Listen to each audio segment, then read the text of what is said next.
Here's how I'll summarize it. I just massacred the class when it came to the highest proficient level that that guy had ever heard in his entire life. I went, super business, and I damn near went Shakespeare on him. And at the end of the class, he said,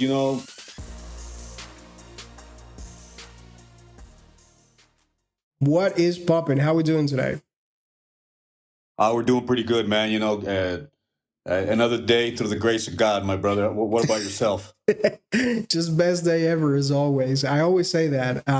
You know what? Your voice just right now reminded me of a very good friend of mine who lived his whole life in New York. I know that probably maybe you didn't mention it yesterday, but where in the States did you live in before? Like Well,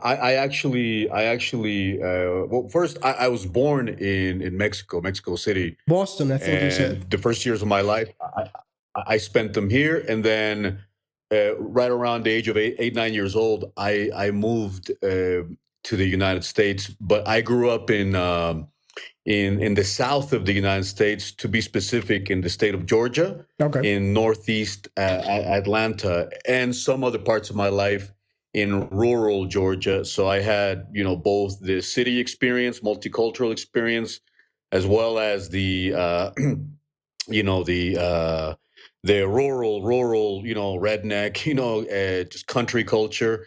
And then another part of my life, when I was going to college, I lived in Virginia, Okay.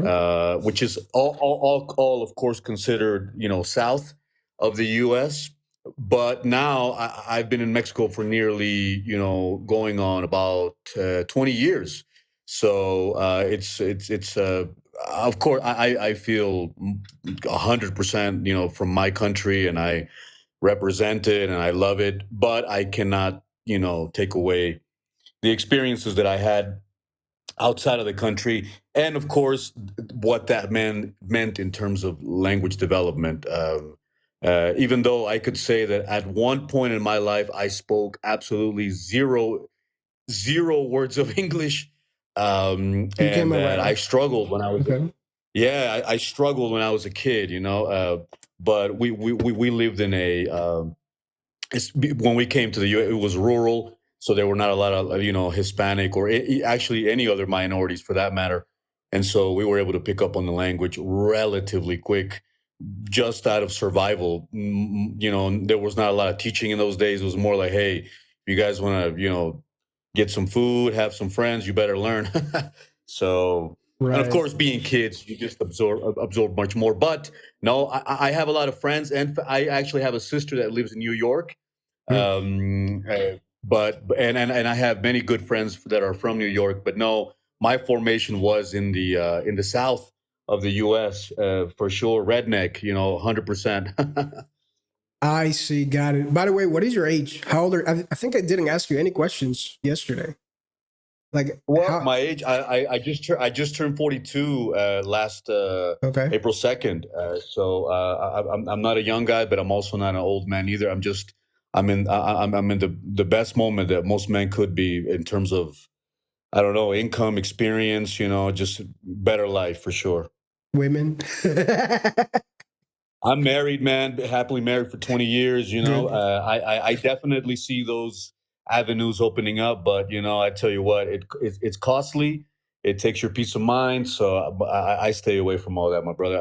I didn't for many years, but nothing. I have nothing to show for it and nothing to gain. So, yep, no, no, no. But yeah, Just like me those as well. opportunities. Right. There you go, buddy. Are you married yourself? I did not know that. I've been married for 11 years. Well, I'm 35, and I've been together with my wife for 18 years already. All right, awesome, man. God, that's great, man. Yeah, I tell you, I don't know, man. We're living in times where committed relationships, marriage, children, they're kind of Very frowned scarce. upon. But Right. I'm of the idea that all of that, is what helps society thrive. I don't have anything against anybody that chooses not to do that, but to put it down as if it's some kind of, like, life deterioration choice. Nah, I'd say, marriage has made me a stronger man, and has given me, many opportunities. Just really, for me, marriage was like my Marine Corps, my military training. It made a man out of me. I can tell you that much Okay. for sure. That's an interesting way to put it. Okay. I see. No, absolutely. Hey, listen, I tell you, I became fit so I could defend my family. Mm-hmm. I learned how to fight. I learned how to make more money. Everything that I needed to do to make sure that this family's living good is what I did. I'm not nearly where I'd like to be, but I certainly, made progress in the last 20 years. So that's what it meant for me, but I could understand how it could look challenging from the outside, raising kids, having to make more money. Like I definitely have empathy with somebody that feels that. But uh, my son's gonna have a lot of kids, get married. At least that's what I'm teaching him. I see. Got it. Got it. Got it. All right. So, just like I said before, I think yesterday we didn't even jump into any personal details. We just went straight into the conversation. But today, let's take a little bit slowly. What I really do here in this podcast is like pick debate topics randomly, almost completely randomly. But I don't know. Would you like to do that, or is there anything in particular that you want to talk about? Well, something that was from the conversation we had. And first of all, man, once again, I really appreciate the opportunity you open up. As I said yesterday, and of course, not to fall on redundancy, but the simple fact that I think these are like positive conversations. Conversations that lift up different topics, even if they may be controversial. Yeah. And I think it's great to open up that possibility, even for aspiring, English learners. I think it could be encouraging just to know that, I'm assuming the majority of the audience could be Hispanic, but I'm pretty sure there could be from other nationalities. Either way, we're kind of a band of brothers and sisters when it comes to the challenge of learning a language. And I never spoke like this in the past. I didn't always speak like this in the past. So I did want to take a time, man, to continue to thank you for that.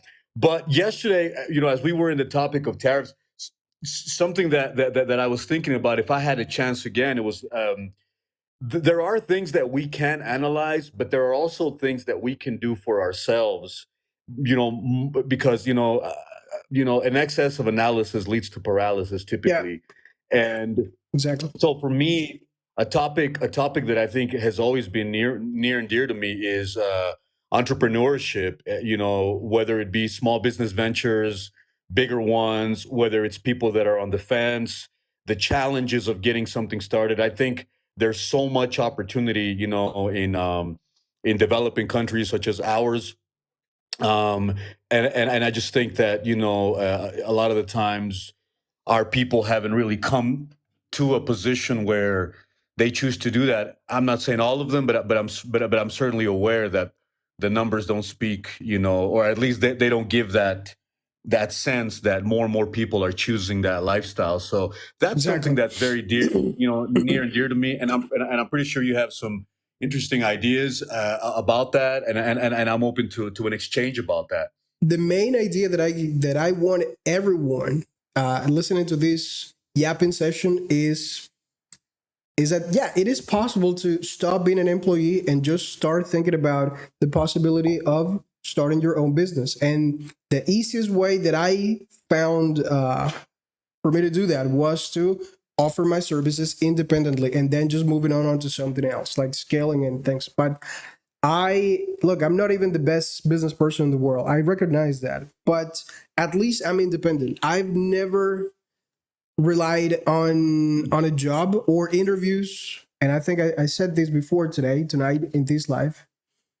For the last since 2016, how long ago was that? 9 years. 9 years. In the Right, right, last nine right. years, I have not applied for any jobs, and most likely I never will. See, and that's what I want everyone to like get through their heads in this life. If there's anything you're gonna learn from me, it's got to be that. Fun fact: I actually started talking about copywriting here in this community. Like one of the first lives I ever did were all about copywriting, and nobody knew what it was.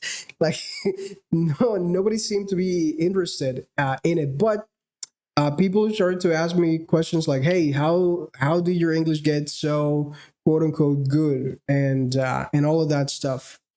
And that's when I decided to make a change in my audience. Like, my audience was meant to be for copywriters, but now it's pretty much anyone who wants to like improve their English, hopefully with the intention of having their own business in the future.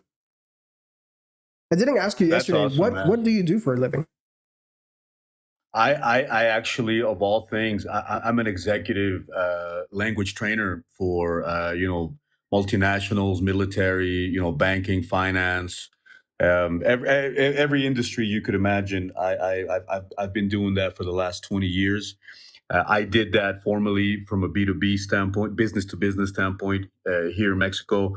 Uh, for about 15 years, and since the pandemic, I had to open up the services to the general public. And yeah, man, my focus is very professionally oriented, towards people that they're not necessarily on the journey to learn the language from scratch. They're more on the journey to perfection it, Yeah. given the roles that they have, the level that they have reached. But of course, with the language still being a hurdle for them. So yeah, man, that's what I do. That's what I've been doing, and of course, I ventured into other things over the course of that. But my background has been within the language teaching framework, and of course, not just English, French. There's a point in time before the pandemic where we had a company that was dedicated to that. But of course, all in the sector of all in the private sector, even government in occasions. So yeah, man, that's what I do. And speaking of that, maybe to a friendly contrast to what you were saying, I do believe that there are some jobs that are legitimately great jobs that people could have. I mean, if somebody gets a job at Facebook, as a software engineer or whatever position, in a great bank or JP Morgan or something like that. I would be of the idea of great, that is a great opportunity. The kind of clients that I work with over the course of time, however, they become quite exasperated by the lack of time that produces, even though it does give them a certain, you know, financial, Stability, peace security. of mind. Right. Right.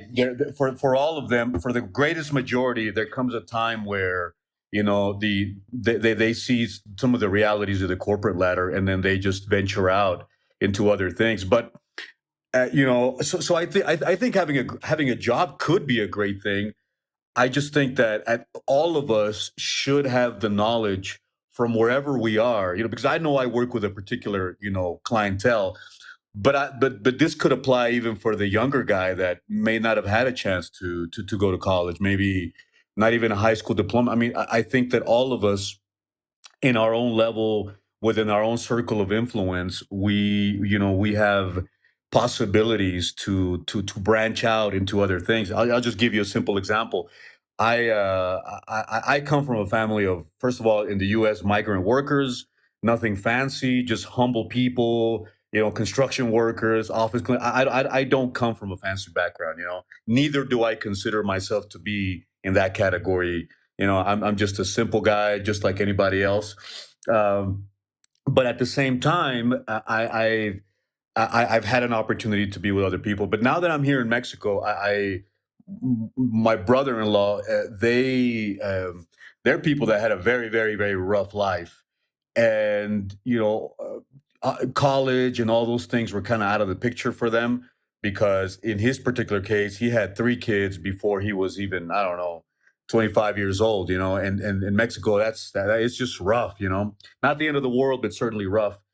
And after years and years of trying different things and doing different things, he started to sell tennis shoes. In Mexico, we call them tianguis. These are like the local street markets. Um, so this is all informal work, but you would be utterly amazed. I think the average person anywhere in the world would be amazed at the income that this guy has today. Now, I don't want to like go like that he was nothing and he became some. No, it's years of work and years of sacrifice and many things. This guy's in, 4 or 5 different markets throughout the week, all in the metropolitan Mexico City area. And I could tell you for sure, he's making more than a doctor. He's making more than an architect. He's maybe doing better than one of the guys that I was mentioning at Facebook or Google. He's a simple guy that did not finish middle school. He just learned that, and I'm not promoting piracy, man, but that's just the business model. And the Chinese bring products into our country. Somebody's going to sell them, and hey, if somebody's going to do it, could be him. So he did it, and he sells that, and he's doing really well. He bought land. He just did all kind of things. So I mean, entrepreneurship from the standpoint of the guy that may not even have, like any kind of professional background, to the guy that was like me, that, I had a little bit of a background, I had the language skills, um Like and if us, I because could I say, also come from that field. there you Like, go, there you go. No, yeah. and if I could say anything to that individual that's working on their English, that has that approach, my biggest thing for anybody is networking, man. I tell you, when I was 22 years old and I became a dad, there was a group of people that I knew, limited group of people that I knew, and I know that my financial reflection was directly tied to the group of people that I knew. Yeah. Some of them are people that I love. Some of them are great people. Some of them are family members. People of my church. But unfortunately, I didn't have any vision of how to do anything. And as the years passed by, and I was able to position myself in a lot of risky situations from a business standpoint, a lot of things that I had no place really doing, as I was able to position myself in Sounds that, familiar. like yeah, local business chambers, local, networking groups, different things. As I was able to do that more and more, and I was a teacher back then. So as I embarked in more teaching, I didn't know it at the time, but that meant that I would be exposed to a greater amount of people, that a simple teacher did not have necessarily any business meeting. When I was 23, 24, I'm sitting here teaching a CEO of a Hmm. multinational company. There's no way that we would have had any connection except for the fact that I was his teacher. Some of those guys became mentors, some of those guys became references, some of those guys moved on in life to other things, and guess who they called whenever they, of course, that implies not just the network, but doing your job like you have a gun pointed at your head, and success depends on you breathing for the next 5 seconds. That, of course, that implies a lot of hard work, Right. strategic hard work. But so for me, when I think of entrepreneurship, I think that a great work ethic and a strategy, even if it's a small one, to have and to see that we're always in a position to network. I think that could lead all of us to better networking. Sorry, to better entrepreneurship opportunities, and that goes for the person that, like I said, like my brother-in-law that sells shoes in the local market, tennis shoes at a local market, to the guy that's on his way up, even to somebody that's already in a profession. uh, at the end of the day, networking is important. So I don't know, brother, what do you think? What would you add to that? I know you have an experience yourself, and I know my experience and my vision is limited, and I look forward to hearing what you would add to that. I think there's got to be a better way of expanding your network, and which is exactly what I'm trying to do here with this TikTok account and with other platforms that I'm also constantly posting on. I think the process of acquiring these kind of connections, yeah, it's better if it's organic. It's better if it's like genuine. If there's a real, almost face to face connection with someone. But I think you can also create a system in which you can just turn the people that connect with your brand into potential leads for the future. They don't have to be leads forever. They don't have to. They don't have to even like engage in your business. But it's always good. It's always a great idea to know someone in multiple different kinds of spaces. So that's what I'm. That's another part of the reason why I'm doing these lives, like to expand my my circle in a way.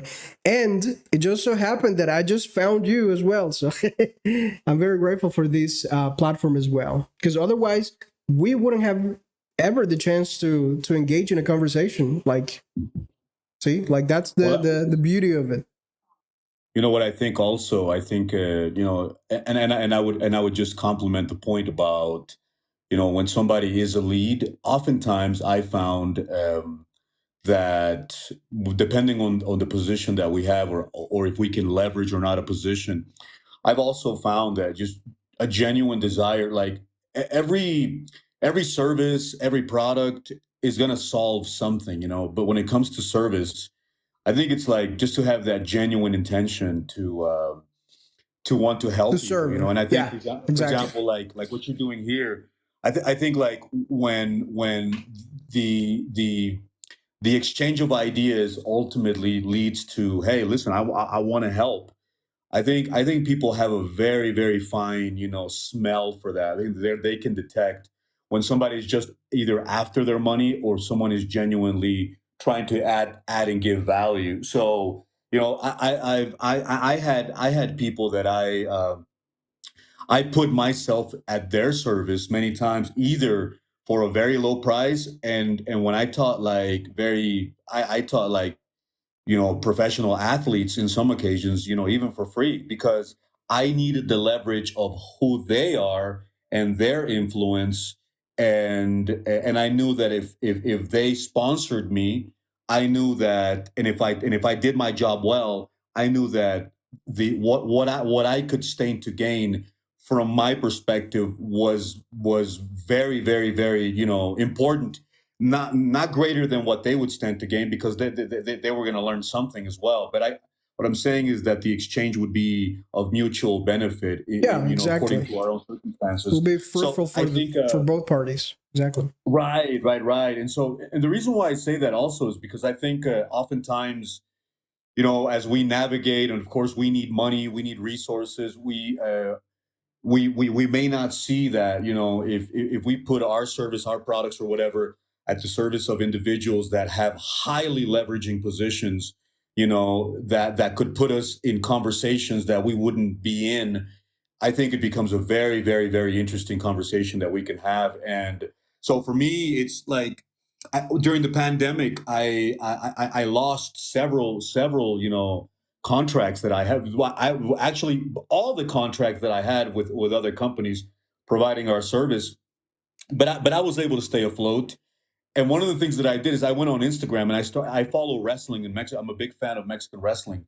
For everybody, lucha libre, is it. And I know the wrestlers very well. And I thought these guys have the potential to go to the US, to WWE. And I just, I started contacting an endless amount of wrestlers. And I say, hey man, I know your story. I know exactly who you are. Hey, let me give you classes. I won't charge you anything. But if you learn, you got to shout me out, and you got to give me promotion. And I did that, I'd say hundreds of times, until one guy answered. And we were able to do some interesting things through that venture. And I was already in my late 30s, mid 30s, where maybe I could have felt like I don't have to do this, man.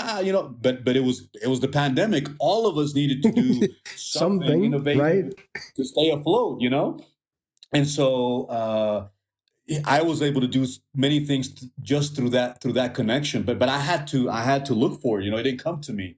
And I'm doing it now with some UFC athletes.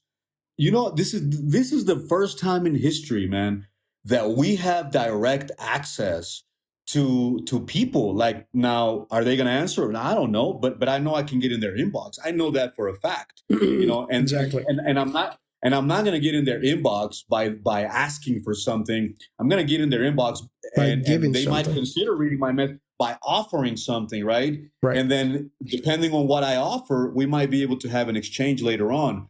But I just think that a lot of we don't realize, man, how close we are to opportunity, and I just, I show this to my kids. I want to make sure that they are aware of the time that their father was living in, and certainly that they could probably replicate it much better in the future. So, just expanding a little bit on that network part, and you yourself speaking about leads, as I said, just a small compliment to a great idea, which is, having a genuine desire to really actually help people. People are going to smell that.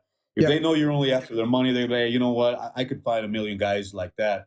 But if they know that you're genuinely there to help, offer value, and depending on your position, if you have to, negotiate where you got to offer something, not necessarily for free, because you could get something out of the deal.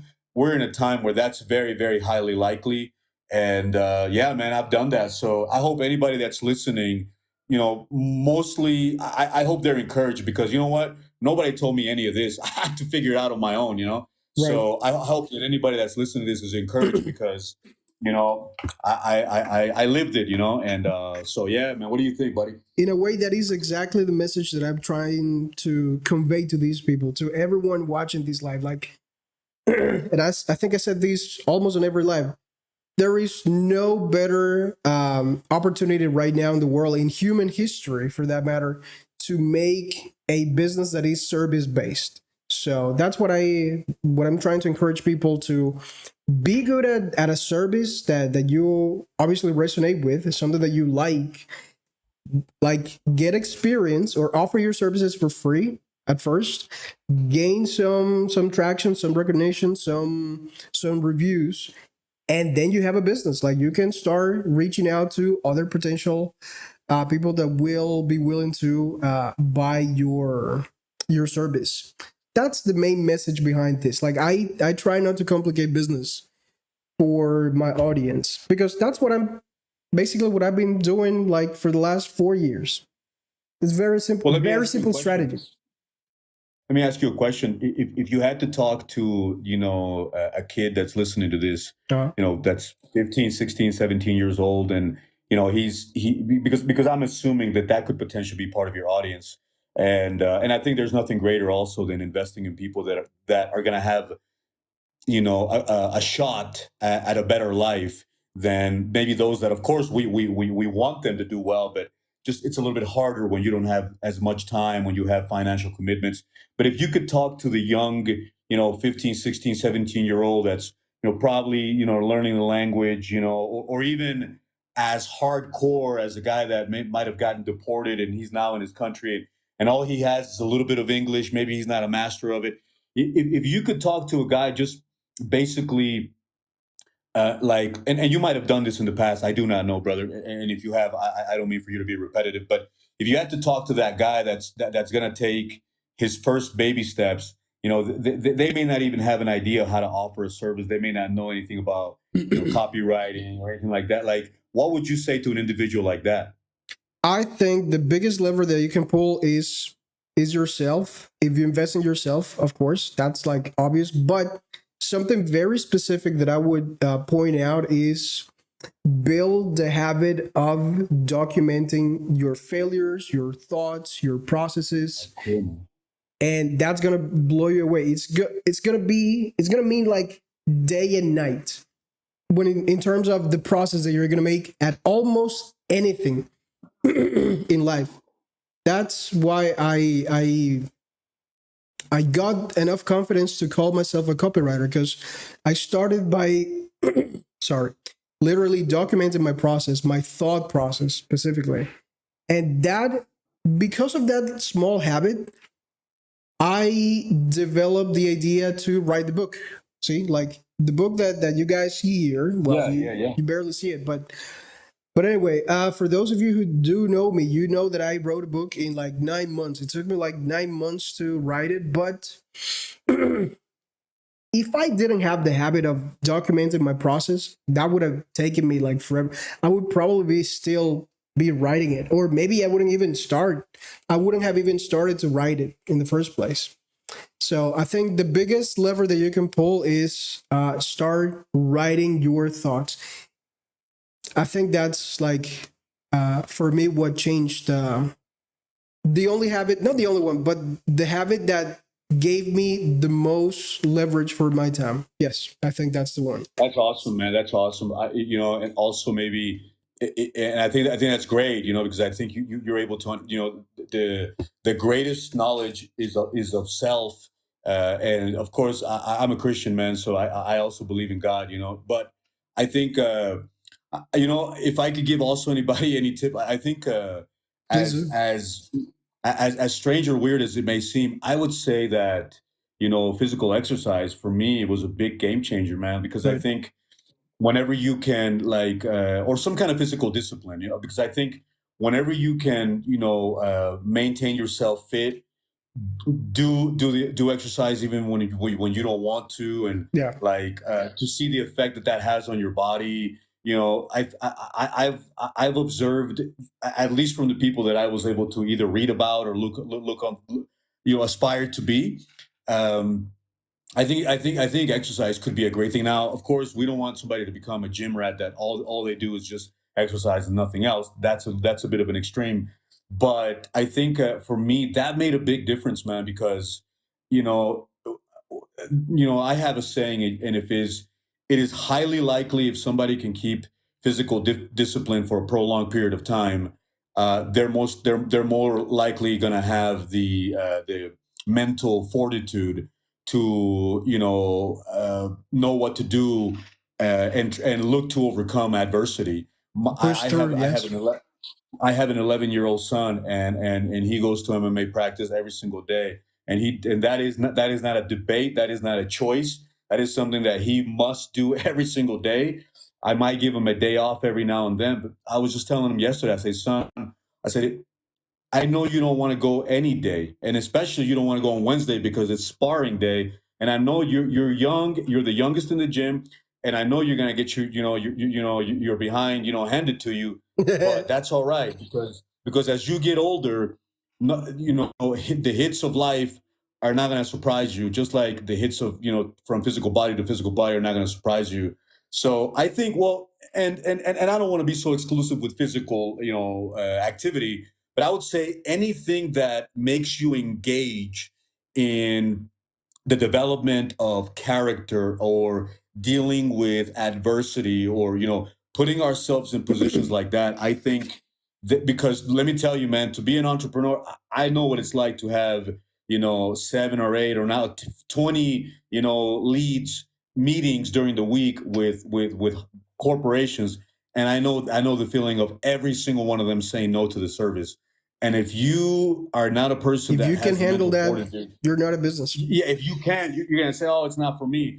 But if you can handle, 100 times that happening, and at the 101st time, when you close that deal, you're gonna say to yourself, I could have quit. I would have quit, but I decided not to. And so I would say that putting ourselves in position, and or recognizing, those positions that we're in, that are building our character.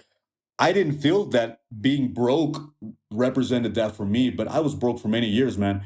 And now that's all I talk about. I'm like, yeah, I remember when I was broke, because that's what built my character. So I think a lot of the times we're not appreciative of those things that are building our character, because we just want to escape them. Yeah. But deep down, they may be doing a whole lot more, in our mind and our spirit and our soul, than we actually, give the credit to. So I don't know, man. Do you work out yourself? I do, but I wanted to say that one of the things that people always ask me is like, how did you start building your English, whatever, your English skill?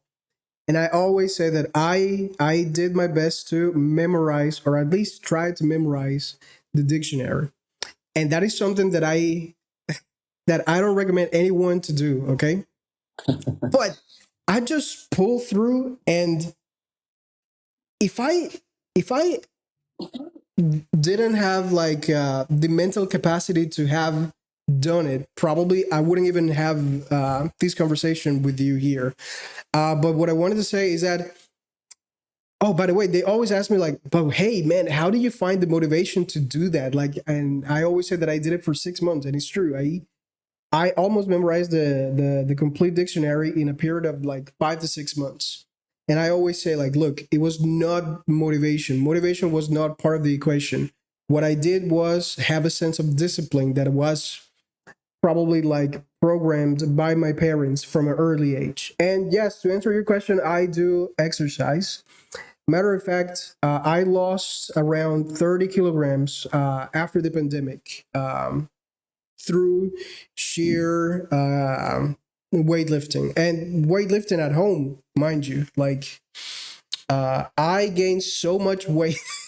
I was 110 kilograms, and now I'm I haven't weighed myself in a while, but I think I'm between 75 and 80, more or less, give or take. But There yes, you go, man. exercise, just like you said, is absolutely pivotal. It's paramount to build not only your physical strength, but I think even more, to a higher extent, your mental strength. So yeah, Right. I agree with you. I agree with you there, man. I think, and I appreciate that. I think it's cool that practical advice. It reminded me, Malcolm X memorized or he worked on memorizing the dictionary when he was in jail, he and I did. I believe, didn't know that. yeah, he did, and he was a well spoken guy, and I think if I remember correctly, and I hope I'm not misrepresenting, but I believe Mike Tyson might have mentioned something about that for as much of a violent as Mike Tyson was Totally when he unexpected. spoke. Yeah, but when he's if you ever pay attention to any of his serious conversations, for as much as a violent guy as he was a well spoken guy. Whenever you listen to him carefully, whenever you listen to him speak in his younger days, he definitely conveyed that message. So yeah, even things like that. Like when I listen to you, man, and I listen to the way that you talk. Like I remember when I was younger, like I would always, read the Harvard Business Review, the MIT Sloan, Newsweek, Bloomberg. I would always do that, and I don't come from a family or background where that was promoted. But it's these disciplines that are in line or in tune with where we want to be in life. I didn't know what I wanted to do, but I know that I didn't want to work construction for the rest of my life because that shit is hard, buddy. I was like, hey, listen, this is great. It's an honest living, and all respect to people that do it. But I knew that I didn't want to do it because I was like, hey, if I want to be lifting something, I want to be doing it at the gym, not in a hot, sunny day where I'm out there, dying. But what I mean to say by this is that we we put ourselves in positions where we take on the disciplines that are somewhat a reflection of where we want to be. And whenever I was in a position to work, with executives, I remember I'll never forget. I was about 25 years old, and I was working with the executive team of a very well-known company, multinational company. And I walked in the office, and the guy said, "Hey, I have a master's degree. I am this guy. I'm this guy. I'm that." He says, and he told me, he said, "No disrespect, but what are you going to teach me?" And in my mind, I said, "All right." I said, "Well, why don't you give me, this hour and a half that we'll be working together, and if by the end of the session you feel that I have nothing to offer you, then we can call it a day." Well, here's how I'll summarize it. I just massacred the class when it came to the highest proficient level that guy had ever heard in his entire life. I went, super business, and I damn near went Shakespeare on him. And at the end of the class, he said, "I believe you have a lot to offer," and but if I hadn't been in the discipline of reading and just trusting in my vision, because I even had family members that said, like, "Hey, what are you doing, man? Like, that's for other that's not for us." And I even understood, like, I had to take my ears away from them because Yeah, as much as they love us, sometimes they don't understand what we're trying to do. exactly. So yeah, I was able to do that, man, through the grace of God, and that's why that's the value that I'd like to leave your audience, man. If you allow me, just get into the discipline. A lot of the advice, of course, that you give, very valuable advice, practical advice, and I think we're in the same line when it comes to that, man. But speaking of work, I got to get back to. I got a client. I got to work with, man. I really appreciate it, buddy. As always, man. Absolutely, it's a pleasure to It's talk to always a you. pleasure, man. All right, look, somebody in the comments is telling you or asking you or recommended you to start making content yourself. I haven't seen your account. Do you make content? I Probably do. not. I did make content. I Okay. hadn't made. I haven't made content in several years, but I actually have a season of podcasts, Good. and I don't necessarily want to promote it now here because this is your space, my brother. So I Go want to be very on. respectful of it. Go on. But I'm gonna be having a podcast called Mexico to the World because I work with so many professionals in our country, and the vision of Mexico is so deteriorated. Everybody thinks we're drug dealers and killers and all these other, very negative things. We got to change I that. have a total, yeah, I got a totally different vision of our country. So because I work with these individuals, these professionals, and it's going to be called Mexico to the World, MTW. Everything is already set and in line. We're just editing it a little bit because I use a lot of profanity, and I didn't realize that I was being so genuine. So I was like, well, I don't know. I got to tone it down for the first Okay. episode. But if you allow it, brother, of course, with all due respect to your space, and when the time comes, certainly we can share that content. And by the way, there is some content in my channel, but it's a few years old. But if somebody can take advantage of that and find some value, then they're welcome to look at it, of course. Absolutely, yes. I'm actually here. One of the other things I do here is promoting other people's accounts. That's what I do as well. Oh, So that's awesome. That's awesome. But and of course, and I didn't come here with that intention. But if that is a possibility, I appreciate it, man. That's awesome, man. Keep up the hard work, man. Such a cool, positive space, man. And keep doing your thing, man. Yeah. thank you very much, man. As always, a pleasure to have you here. Hope you have a great night and take care for now. Okay. Likewise, man. Rock and roll, buddy. God bless, man. Take care. All right. Bye bye for now.